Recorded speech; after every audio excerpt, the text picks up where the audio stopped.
Trying to get out of here. 8:06 with Dixon and Vining. Don't you rush this show. Sorry. What do you think you are? I'll take Huh? my time. You take a couple of days off and you're rushing the show through. Yeah, well, The I know heck? people just can't wait to get to Skippy and Jimbo. They love them, and they want to get there sooner rather than later. I understand. I get that. They want to find out what the turmoil of the day is. Yes, exactly. My kind of people.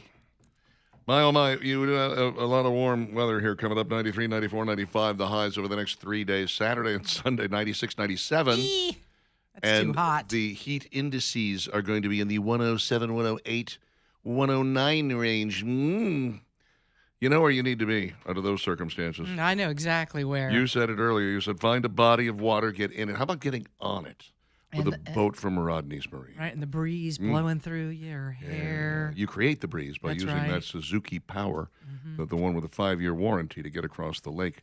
With a Silver Wave or Starcraft pontoon or Tri-Tune or the Savannah Center console that they have the great low prices on, the in-house financing, and the lovely monthly payments. Yeah, and Rodney has an incredible selection of those boats in any color that you want. Maybe you're a Bama fan, you get the crimson. Maybe you're an Auburn fan, you go with the blue or something like that. But anything you need for your boat is out there as well. All the accessories that Rodney's Marine has. And again, you want to up power your Suzuki engine, you can do that too. You got a boat already and you just, hey, I'd like something that goes a little quicker, a little faster across the lake. Okay, he can help you with that too.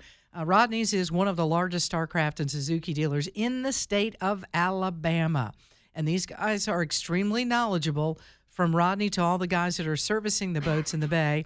They'll take good care of you. So when you are thinking about purchasing a boat, and Rodney says, hey, we got a lot of lakes across central Alabama, he'll get that boat to you, put it on a trailer and get it over to you. Not a problem. He's on Lake Logan Martin and Cropwell, Highway 231. 525-1500. Maybe think about renting a boat this weekend and getting out on the lake. See what he's got available by giving him a call today. Special occasion, anniversary, birthday, great time to get out on the lake. 525-1500. Follow them on Facebook and visit his website at rodneysmarine.com. Jeff, joke of the day is here. Are you ready for it? I think so. I'll prepare myself. 2 slices of white bread, decided to get married. Everything was going fine at the reception until they got drunk and decided to toast the bride. Wow, I'm shocked that you gave him that. Thomas sent another one in to make up for the copy joke. He said, I called the tinnitus helpline. No one answered. It just kept ringing. Oh, that's funnier. Come on. Better. I think that Better. was pretty good, All Thomas. right, now let's do this. And now, it's Dixon and Vining's top 3 things you need to know. Well, we had a little election here yesterday, and there was really no surprises. It was like staying at a Holiday Inn. No surprises. District Everything was 6, right where you wanted it. Pretty huh? much. Gary Palmer winning in a walk in District 6, the GOP primary. Of course, Case Dixon, who we had on these airwaves, picked up a whopping 13%, which, not bad against a very ensconced incumbent. Rhett Marks picked up the GOP nomination in District 2, U.S. House District 2, picked it up with 50%. So, again, the fact that we don't have a runoff is not really that big a deal, because almost all of these races were won by better than 50%. And we're not going to bother digging into the state Senate and those sort of things. I think nationwide we had some surprises. Francesca Hung, who was supposed to be the Democratic Socialists of America, supposed to be their candidate and was supposed to get the nomination for a Democrat gubernatorial candidate in Wisconsin. She was way up. She was high double digits in the polls, talking about the 20s, 18 to 22%. And she lost by 4/10 of a point. And today she gave a concession speech in which she said, people will remember what we did here for a long time. And I thought, yes, they will remember you as the wackadoo that ran for governor that almost got the nomination. Pretty because scary. This is a woman who thinks we should do away with all borders. We should do away with prisons. We should do away with police. We should do away with Thanksgiving. Again, why are you here? Go find somewhere that's more fitting. All of that is Yeah. so un-American. Yeah. Right. Go away.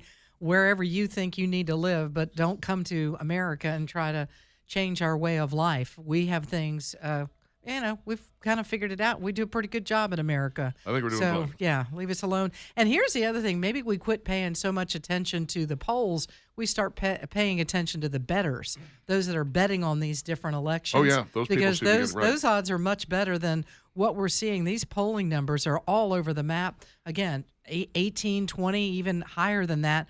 They were expecting her to win, and it didn't play out that way. And it's like, I don't know where they're getting their numbers from, that they are way off. On the one hand, I feel sort of sad about it because that would have been much more helpful for the Republican candidate to be able to step up in Wisconsin and maybe make some headway. But then I realized, no, it's Wisconsin. They're going to elect a Democrat. I've lived up there. I've lived near there. I've got relatives there. They're going to elect a Democrat. And so if she had gotten the nomination, no matter how strange and unusual she was, she almost certainly would have won the governorship, and that is the kind of nightmare nobody should live through. No, and it was close. Yeah. Anthony Fauci in the hot seat as GOP Senator tearing into truly sick vaccine texts. Yeah, we got a good look at these texts the other day and began digging through them, and probably among the most shocking things was the understanding that, oh my gosh, we were injecting this vaccine into pregnant women who were then having miscarriages in their first trimester. The amount of miscarriages in the first trimester among those who had the second COVID vaccine, the booster, was significantly higher than it had been the previous year when there was no vaccine. Once again, Anthony Fauci, this is sickening what you did to the American people, and you used these women as guinea pigs. That's really what you did. You had the knowledge that they should not take this shot. You said it privately and then publicly said, oh, no, the vaccine is completely safe. You just lied about everything. You're supposed to give the American people the knowledge and the information that you have so that they can make their own decision. But in Anthony Fauci's mind, it's more of, no, I know better, and I'm going to tell you that you're going to be perfectly safe and your child is going to be perfectly safe if you take this second vaccine, this second booster. And he lied about it. I mean, you think about what he did through this whole process, and I don't know how people are going to get past this. We knew the man was full of bull squeeze, you and I, when he started saying things like, the shot is better than natural immunity. Right off the bat, it was like, that is a bold-faced lie. Anybody who knows anything about health knows that that is just not true, and it can't be true, and it will never be true. And when he started saying things like, we need to close the parks, what, you don't want people going outside into the greatest disinfectant there is, sunshine? I mean, right off the bat, I knew then Fresh that this air guy and was full of sunshine. it. Yeah. Yeah, get people out of the house, get people out of the different shopping malls and places, get them outside, open the beaches, open the basketball court. Remember the tennis courts? We had people going, they shut the tennis. Crime scene tape. Crime scene tape around playgrounds. You're like, this is the best thing your kids could be doing, is running around Get playing them outside, outside. get fresh air. Yikes. Irondale has invested $675,000 in 10 new police cruisers. And boy, do they look nice. Mm-hmm. Man, oh man. 4 of the cruisers will be used by school resource officers, and 6 will be assigned to patrol. Vehicles have been received and are being deployed. Purchase financed through a municipal lease. Averages about $67,500 per vehicle and allows the city to update the fleet at once rather than replacing vehicles individually as funding becomes available. That's interesting how these guys manage to raise the money to be able to do this and get state-of-the-art equipment. It's difficult to run a police department without having vehicles that, A, your patrol officers can get from point A to B. And Chase, sometimes, you're on 2059 there, and that happens around Irondale. Yes, you got to get on that, got to get on the interstate, chase somebody down, get on the line to the state police and go, hey, guys. Yeah, again, you need to give these officers, and not just this department, but departments all across Alabama, the resources they need, and these vehicles are really, really important. And again, there's a lot more money involved in it because of the lights that have to go in and the sirens and the computer and the technology that they need. So, that's why it's a little expensive. It's not just a vehicle that they're getting. I mean, this is a cruiser that's, from top to bottom that needs to be outfitted. Yeah, it's really what it is. And so good for them. Good for them. Glad to see that they're able to do that for their officers. My truck is a mobile office too, but it's a very messy mobile office. It's not the same. It's not the same at all. 8:16 with Dixon and Vining, and coming up, the executive action on childhood vaccines that was addressed the other day. I'm sure you guys talked about it, but there's more to say. Stick around.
a song that is better than 50 years old, revived for the Iranian hostage crisis, is the reason why a yellow ribbon still symbolizes a loved one who is away. Oh, tie yellow ribbon. Tony Orlando and Dawn. Lasting impact. I mean, there are a handful of songs that are still carrying some weight today. Stairway to Heaven, right? Yeah. God Only Knows by the Beach Boys. This one. Mare's Eat Oats. That's a huge one. 821 with Dixon and Vining. Talk 99.5, talk995.com. U.S. Senators Tommy Tuberville and Barry Moore applauded Donald Trump's recent executive action advocating for changes to the recommended vaccine schedule for children. He did this on Monday. Were you guys still on the air when this happened, or were you already gone? We were on, and I think we mentioned it. Yeah. We didn't get in too deep with it. But, yeah, that was kind of a big deal that happened. So I had just been having this conversation with Spud the week before, apropos of nothing, except that RFK Jr. had been on the air with Dana Bash on CNN and was basically arguing circles around her because she was just using the standard talking points, which is there's no evidence that these things cause autism. It's like, well, there's no evidence because there haven't been a lot of studies about how it's been. Oh, there have been huge studies and studies that showed nothing at all. And he said, well, are you surprised to find out that there are 3 studies that show that the MMR vaccine is really linked to autism? No, there's not. There are. I can cite them for you. Can you cite one of your studies for me? I mean, really, he basically had the facts. He showed up armed and went up against somebody who was just using conventional wisdom, which is nothing is wrong with these vaccines. And, I love Spud to death. I always will. But when I said, 72 vaccines is too many, we're just giving these kids too many. He went straight to the go-to, which is, come on, man, Spud, you're better than that. Went straight to the go-to. You want your kid to have polio? Nobody's talking about taking the polio shot off the list. Nobody. Nobody's talking about taking the rubella shot off the list or TB, any of the really serious ones by all means. But come on, 72 is too many. It's too many. I said, Spud, you didn't get 72 vaccinations. None of us did. I didn't get 72 vaccinations. There weren't 72 at the time. No. What it really comes down to, and I think people have trouble grasping this until you put it in terms everybody can understand.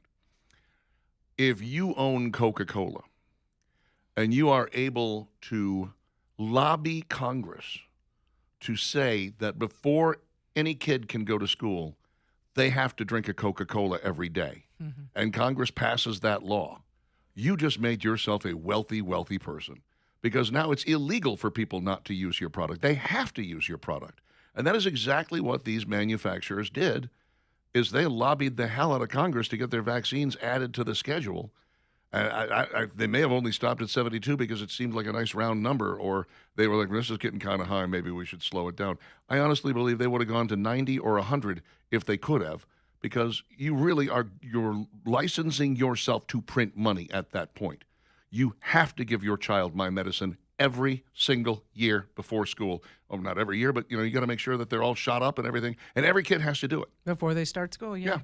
I mean, if you could pass that law about your product, you would become phenomenally wealthy, and that is why some of these drug companies are. And when you see these people like Senator Bill Cassidy coming out and speaking out about this very wise move on the part of the president and saying things like, he doesn't know anything about medicine, RFK doesn't know anything about medicine, I'm thinking, Bill, let's take a look at your campaign ledger and see how much money Big Pharma gave you. Because I have a sneaking suspicion it's a lot. You have that issue that you also... I think common sense would tell you this, Richard, that I don't think when we were younger that we saw the number of people that have ADHD and some of these other, autism is another one. We don't know. I don't know what the science is in this, but common sense tells me that if you go back to the number of vaccines that you and I and Steve and others got all those years ago, there didn't seem to be all of that. So there are doctors that can say that there's no link to all these vaccines, the 72 vaccines that are being given to children. But somebody explained to me why all of a sudden we have this huge uptick in cases of autism and the issues with ADHD and all of the other things that now that we're seeing. There wasn't that issue. There was maybe that one kid in school that needed some Ritalin or something just to settle them down because they were a little bit hyper. Yep, that was me. Beyond that, I don't remember any of this. No, and yet correlation is not causation. Right. I.e., just because they both happened at around the same time doesn't mean But that I one think it's caused the worth. other. I think it's worth looking into and at least Absolutely. doing a really, really deep dive, and let's figure out these vaccines that we are giving to the I kids. think because, and boy, I don't want to sound like a conspiracy theorist, but I'm going to now, and COVID did this to me, just so you know. I think because Big Pharma had its hands in every single pocket, they shut that stuff down. They did not want anybody looking into whether, well, oh, no, you don't need to look at that. It's a little bit like voter fraud, There's no voter fraud. Well, how do you know? Well, we haven't seen any evidence. Well, have you looked into it? There's no point in looking into it. There isn't any. Okay. There's no connection between these vaccines and autism. Well, how do you know? Did you do a study? Well, I mean, not on all of them. Well, why not? Because there's no connection. Well, how do you know there's no connection? Because they said haven't, so. we haven't seen one. Yeah. They're like, no, there could be. There also, by the way, when you look at the other things that have changed over time, when we were kids, and we are going to use ourselves as examples because what he did was he took it down to the 11 vaccines that the Dutch use. And by the way, you can still get all 72. If you're one of these people who's like, nope, I want my kid to have all 72, you can have all 72. He's just saying in this executive order, we're going to put that you only have to have these 11, and we're going to spread them out. We're not going to All turn at this one kid time, right. into a pincushion Yeah. On his first birthday or his, 18-month, whatever. But look at the other things that have changed. Far more processed foods. Mm-hmm. I mean, bagel bites didn't exist when I was a kid. They're lovely. Yeah. I find them delicious. Cheez-Its and the boxes of everything that's out there and the bags of everything that are out there. Lots of stuff with artificial color, artificial flavor. Kids are drinking far more soda than we did as children. They're also drinking far more water, by the way. Is anyone looking at the water? I'm curious about that. Yeah. But honestly, it could be any number of things. What I find fascinating is Donald Trump and RFK Jr. are the first two people in the public eye to go, hey, let's look into this and see if we can figure out what's causing this autism. It's 1 in 30 right now, kids. Too high. Way 1 too in high. 30. So what is it? 26 years ago, it was 1 in 100. That was too high. You go back 25 years before that, it was 1 in 200. So clearly we have been building and building and building and building on this. And whatever it is we're doing to these kids, putting into their bodies, we're creating a situation that when do we decide it's a problem? When it's 1 in 10? You should have stopped way before 1 in 100. I agree. So it's a little bit like the guy in Montgomery. He said, well, what has to happen with these judges? One of these police officers has to be shot before we hold on to this guy? I mean, do we have to get to 1 in 10 kids born with autism before somebody goes, maybe we should look into this? Maybe we should look into this? Should have been doing a deep dive Should have been looking into this for long quite a while. ago. Flipsy's Furniture, designer furniture at wholesale prices, 2 locations, 1811 Crestwood Boulevard in Irondale, and of course, on Highway 31 in Hoover, across from the Galleria. The Hoover-centric store is full of all kinds of great furniture that you will love, also nicely carpeted. Beautiful people who are going to take good care of you, and furniture that is designed specifically for the Hoover lifestyle. Irondale has something for every other home in this city or area. Talking about older homes, newer homes, mid-century modern homes, you name it, they've got it. It's all designer furniture. It's a wholesale prices. Ask about that white glove delivery. You will love it. 12 months, same as cash. Flipsy'sFurniture.com to find out more.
8:35. Dixon and Vining, Talk 99.5, Talk995.com.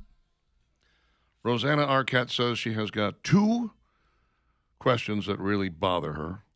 One is, what's it like working with Madonna? And two is, are you really the person that the song Rosanna was written about? I can imagine if that was your whole career, you'd be like, yeah, I'm a little ticked off at that as well. 8:35, Dixon Divining, Talk 99.5, Talk995.com. Download our free app, would you please? Hoover is tightening up their food truck rules. You know, I've eaten at a food truck about 4 times in my life. Yeah, maybe a little more for me. A couple times, different events. I mean, some of them have been our like, exactly our events. Yeah. I mean, a couple of art shows. I remember being down one time at one of the breweries, and they had a food truck across from Regions Field, and good people. And they had, Bluff Park Art Show. Sometimes they have them out there. You know, just depends upon what you got going on. Yeah, I've been to events where they are. I just don't really visit them all that often. I stopped at one that was kind of near my home, Mexican food truck that was down on Morgan Road. And I must say, it was really good. It was super fresh. It was very delicious. And I have no reason for not going back to that. I could have gone back again and again because I drove past it every day on the way home. I could have been like, you can have lunch there every day if you want. But no, I went the one time and that was it. I don't know what it is.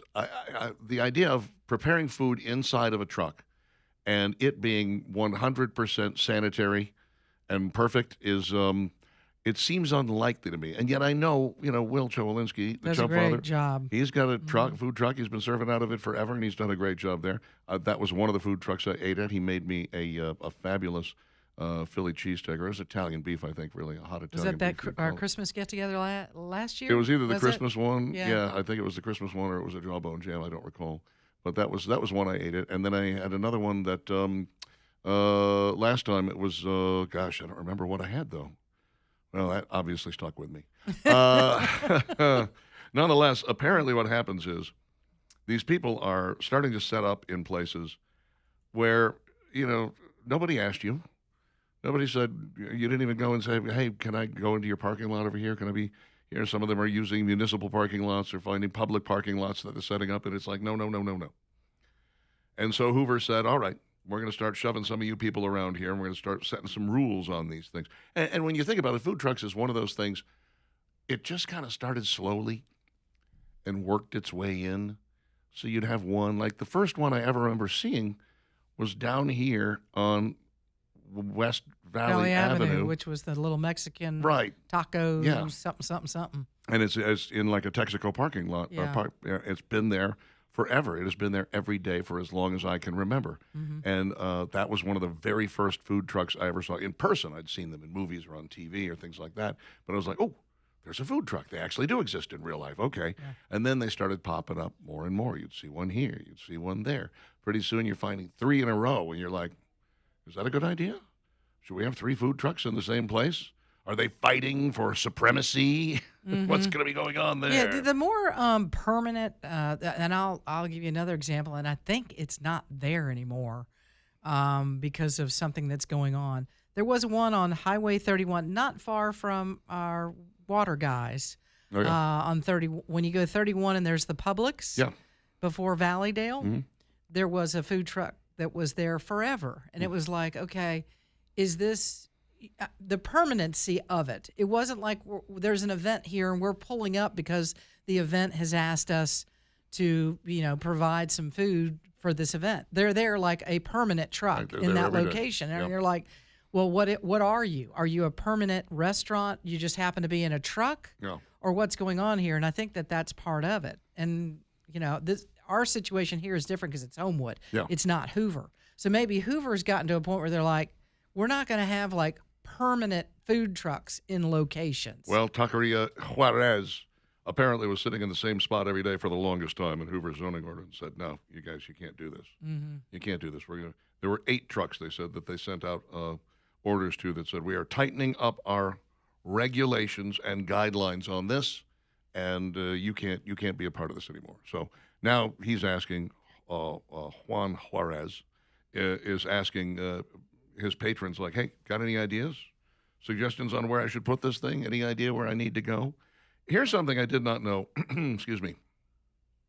Until a friend of mine bought a franchise of some kind and was looking for a location for it, okay? Bought the franchise, didn't have a spot for it.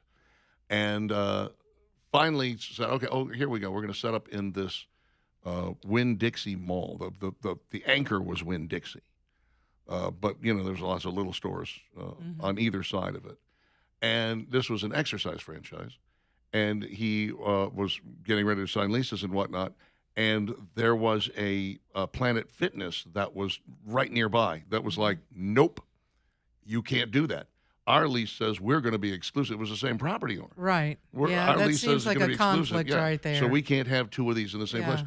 I started noticing things almost immediately after that and realized what a difference it makes.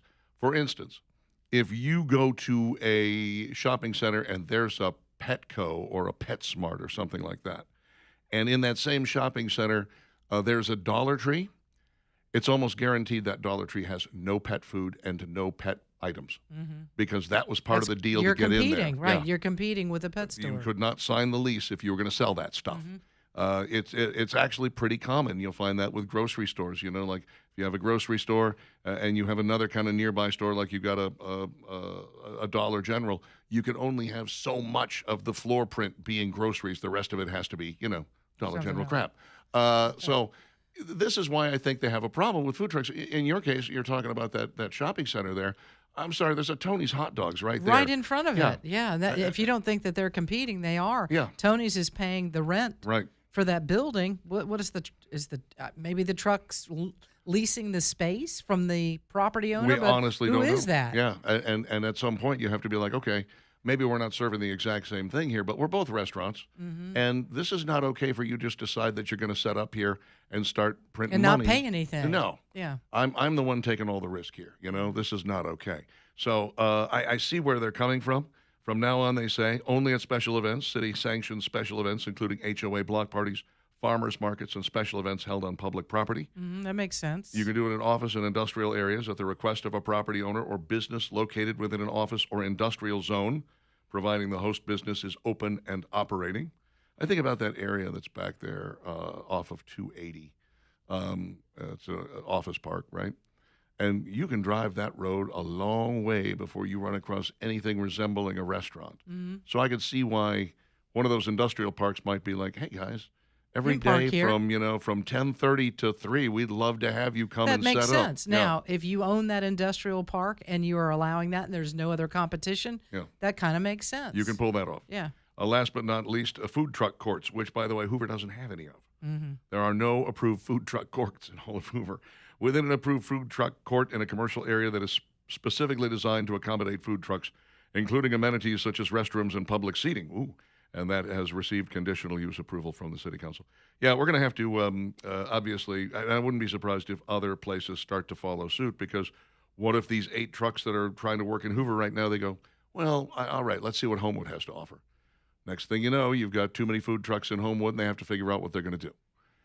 So they all move to, I don't know, Helena. They all move to Pelham. They all, eventually there's going to be a point where you're going to have some pretty good regulations. And maybe some of these cities do. I don't know. I think so too, because again, they're popping up and setting up shop sometimes in places where you're like, well, that seems like a conflict right there. Yeah.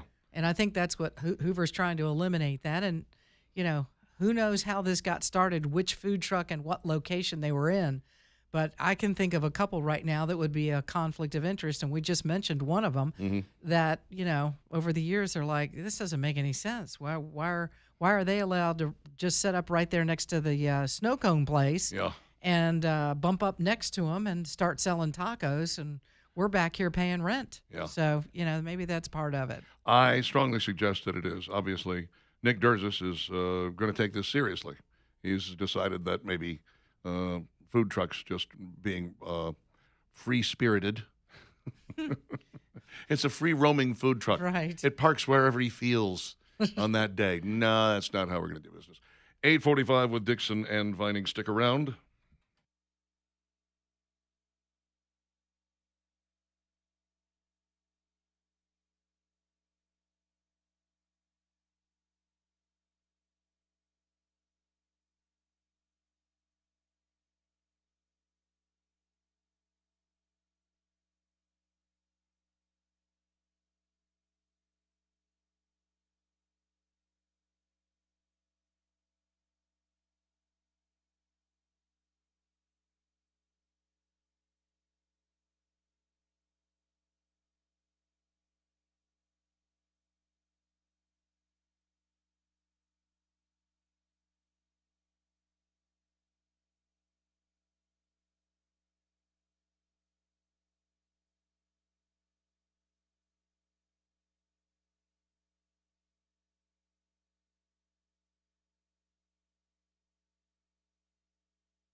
Steve West, the king of the bumper music, strikes again.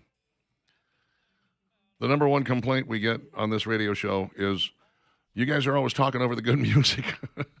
Okay, we can be quiet. It's a talk radio show. Yeah, we kind of have to. I don't know if you know this or not, but yeah, we're only allowed to play so much of it before ASCAP kicks us out. 8:50 with Dixon and Vining on Talk 99.5 and Talk99.5.com. You know, for years and years and years and years and years and years, people were hoping for, praying for, dreaming of some magic bullet that would help take weight off. And then GLP-1s arrived. It turns out that people who had been using these things for their diabetes were having the side effect of weight was coming off pretty quickly and fairly well. And so it sort of became all the rage. Suddenly there became, a lot of them. And unfortunately, it also became a kind of a buyer beware, do it yourself. Doctors would prescribe these things, hand you some syringes and say, good luck. And you might end up getting sick, violently ill. I have friends who did that. Just the GLP-1s did not work out for them. I've had one guy tell me, yeah, I lost like 8 pounds, and then it just stalled out, and I never lost another. I was like, well, something's wrong there. That's not how that's supposed to work. This is why the Alabama Men's Clinic is like, no, we're very hands-on. We're going to use GLP-1s on you. Then we are going to be very, very serious about you coming in here once a week. We'll give you the injection. We're using a compounded GLP-1 product, and we can change that compound and, fix it a little bit and set it more for you, exactly what you need. Make sure that you're not getting sick on the product. Make sure that you're eating right and making sure that the weight is coming off like it's supposed to. That's really what you're looking for, is someone who's going to guide you through the entire process. The Alabama Men's Clinic would be happy to do that, just like they have with your testosterone, your ED, your hair loss, whatever. These guys are the best in the business. Give them a call at 598-7000. 598-7000. That's your phone number to success in the weight loss department and getting your testosterone level back up. Or you can make an appointment at alabamamensclinic.com. Do that in 30 seconds or less. Kyle says, glad you're feeling better, Richard, but I have noticed something very interesting. Whenever Superman is around, you seem to disappear. Interesting. I haven't noticed that. Nor have I. By the way, Supergirl is already available to rent or buy on Of course streaming. it is. That Let's thing, run and get that, Richard. That tanked so hard, man. Ouch. That tanked so hard. Meanwhile, a brand new day, number one at the box office again this weekend. How about that? Holy free holy, this thing is going to do better than $2 billion, maybe $3 billion worldwide. People are loving this movie, and I still haven't seen it. McGee says, before COVID mandates for children, meta-analysis was done on school children, and it was found that in many districts, 80 to 100% of the children had the antibodies, which means COVID blew through kids who were asymptomatic, proving there were zero needs to close schools or mandate shots for kids. Exactly correct. You are right. Exactly correct. And here's the thing. I'm pretty sure Fauci knew that. I feel fairly confident that Fauci was aware of this information, and he still insisted that every one of these children get a shot. Yeah. That you had to have the COVID shot. And I, no offense to some of you teachers out there, but I know a couple of teachers, and some of those teachers were glad, based on their age and maybe their health, that they were going to close the school. So there wasn't an adult component to the COVID whole deal with closing schools, but generally overall, it would have been better to leave the schools open. And, again, the kids were doing just fine through the COVID thing, for the most part. I think you can state unequivocally, without question, and there has been a report written on the subject after the fact that says children would have been better off without the COVID shot. That COVID shot did more harm in children than it did good.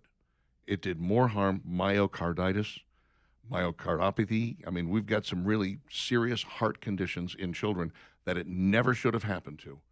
Who knows? I may be one of them. I have no idea. But, you may soon find out. I guess so. But, yeah, that's one of the things that you can really point to and say, hey, this guy, I don't think that he knew that it was going to cause these problems in children, but by forcing it on them, he did more harm than good. I want to go back to what you were talking about when it came to Spider-Man Brand New Day. So as of Monday morning, the official numbers released, second weekend of release, right? $671 million. Oh, wow. It has already blown past Odyssey, which has been out twice as long, which has made $467 million in that time, and Toy Story 5, which in 8 weeks of release has made $200 million less than Spider-Man. Mm. I think people like the escapism. I think Yeah. in this day They're and desperate age, for it. when we've Yes. got war and we've got higher gas prices than we would like, and there's a lot of tumult out there, getting yourself into a darkened movie theater. We have right now. You've been out the last couple of days. We really talked about it on Monday. Whether you watched women's basketball or not, it's eaten up now with this whole transgender thing. We're not even able to enjoy sports because you got two NBA players who are trying to make a point. And we love this. It's just hilarious. With the WNBA. But I mean, our escape. Our window is about that big. Right. It's teeny tiny where we can go to escape from it, and it ain't in sports right now. No. We don't have that. So you're right. I mean, if you can find a movie where there's not all the wokeism and it's well done, that movie should do very well right now because people just don't have very many places to go to get away from it. Yeah. Well, I have to say I have taken to skipping any news reports about the WNBA. I did see the men and thought it was pretty funny, but I was just like, you know what? I'm not doing it. You guys, you don't merit this. The WNBA. If people actually watched you, enjoyed you, gave you ratings, and you were making money hand over fist, then That'd be one thing. Then it would make sense to talk Again, about you all day, every day. You've got the penalty that just went on between the two, and Sophie speaking up, and the coach that's taking the other team's side on all of it. And it's like, right now it feels like the NBA is going, ooh, all of these things are working well. We're getting a lot of attention. Right. That's what it feels like. It's like, oh, look at this. We got a little more airtime because Sophie took a clothesline arm to the face and ended up on the floor. Some of it, I'm starting to wonder, are y'all doing this on purpose because you're getting eyeballs? That's what it's turning into professional wrestling. It is. Or roller derby. Yeah. That's what it reminds me of. Everyone's talking about roller derby. You're turning women's basketball into roller derby. But people are, here we are. Here we sit talking about it. Exactly. I'm going to stop now. Okay, I will too. Sean says, I didn't get 72 vaccinations and still got autism. I have no clue what did it. Asperger's specifically. I think you're just using that as an excuse because you're an a-hole. Richard. Hey, Sean, he's back. Apparently. Sean is the guy who always tells me that we're very much alike. So, when I say he's an a-hole, he knows. I'm calling myself an a-hole as well. Let's see. Food trucks. I have an aversion to food trucks, says James. Sanitation being my biggest concern, and food trucks being near and competing with brick and mortar restaurants being another concern. I don't buy anything from a food truck. Look, it all depends on who's running the thing. Yeah. And I believe that you can have a food truck that is actually cleaner and more pristine than, I don't know, just randomly I'll say a hot spot in Homewood. Did you really? I got news for you. I could cook tacos on a hibachi in my car, and it would be cleaner than yeah, that's right. I tell you what, open the hood and cook it on top of the engine, and you would be better off Still than they in better are. shape. Still in better shape. But Shut no, that place down. It absolutely depends upon the person. But James, I'm with you. If I don't know the person, I am a little like that. But we know, like, I would eat from Will the Chub Father's food truck all day long because I know him. Yeah, I know the guy that runs Uncle G's. I've Uncle eaten at G's his food truck a couple of times. Yeah, we have the Cajun place. Yes. There's a few. I also know the folks who own Wasabi Ones. And, very good. I've eaten at their food truck. So if you know what you're doing, it's okay. But you just roll up on a random food truck. I think you're rolling the dice, brother. I'm not comfortable with that either. Chris says, it'd be great if Hoover set up a food truck area at the Galleria. Oh, well, Lord. why not? Well, no one would come. Well, there's no one there. There's no restaurants there. Well, maybe on the Costco side, you get some of the Costco, layover there as they're pulling out. In the old Sears parking lot there you where go. the people from Home Depot can see where you're setting it up. There you go. Right, Home Depot and Costco. And people still go into bumper nets over there, so. Isn't there a food court in the Galleria? Barely. Right, yeah. I don't know what's there anymore. I don't either. If there's no Sbarro, I'm not going. It's 9 o'clock with Dixon and Finding on Talk 99.5 and Talk995.com.